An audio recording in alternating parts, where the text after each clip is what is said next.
Hello दोस्तों, हमारे YouTube channel पे आपका स्वागत है। आपको बियाह स्वाहार गीत सुनाने जा रही हूँ। अच्छा लगे तो लाइक करना, शेयर करना, चैनल पे नहीं है तो सब्सक्राइब करना। प्लीज़ हमारे चैनल को सपोर्ट करिए। गंगा यमुनावा के बिचवा से जरिया एक लगावई से जरिया एक लगावई हो। रामा वही सजिया सोवे भगवान तो गोदिया शीतल रानी गोदिया शीतल रानी हो। रामा वही सजिया सोवे भगवान तो गोदिया शीतल रानी गोदिया शीतल रानी हो।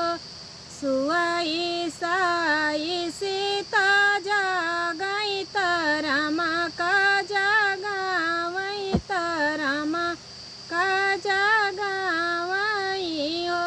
रामा हई सामैया कबाई हई ने गारू द्वारे आई हई ने गारू द्वारे झगराई हो। रामा हई सामैया कबाई हई ने गारू द्वारे आई हई ने गारू द्वारे झगराई हो। यतनी बचनी सुनई रामाता सीता से यारज करई सीता से यारज करई हो। सीताई हई सामैया जब आई हई विपतिया तू का परी हई विपतिया तू का परी हई हो। तरी बचनी सुनई सीता त रामा से यारज करई रामा से यारज करई हो। रामा जिया कर दशरथ ऐसा ससुर जनक ऐसा बपई जनक ऐसा बपईनी हो। रामा जिया कर कौशल्या ऐसे सास लखनया सदियावर लखनया सदियावर हो। रामा जिया कर कौशल्या ऐसे सासु लखनया सदियावर लखनया सदियावर हो। रामा जिया कई दू तू हरे ऐसे नायक विपतिया कैसे परी हई विपतिया कैसे परी हई हो। रामा जिया कर तुहैया नायक विपतिया कैसे परी हई विपतिया कैसे आई हई हो।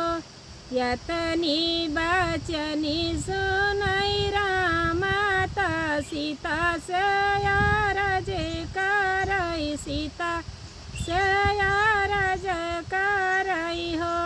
सीता भले हई जनक ऐसा बपई दशरथ ऐसा ससुर दशरथ ऐसा ससुर ने हो। सीता भले हई लक्ष्मण ऐसा देवरा कौशल्या ऐसी सासु कौशल्या जैसी सासु हो। सीता भले तोहरे हमारे ऐसा नायक विपतिया तो हई परी हई विपतिया तू हई परी हई हो। सीता विधि के बटाए हो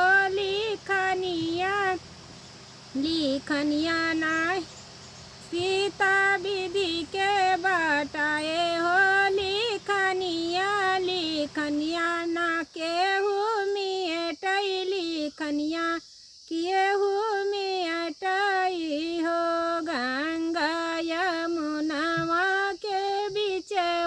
से जरिया एक लगावई से जरिया एक लगावई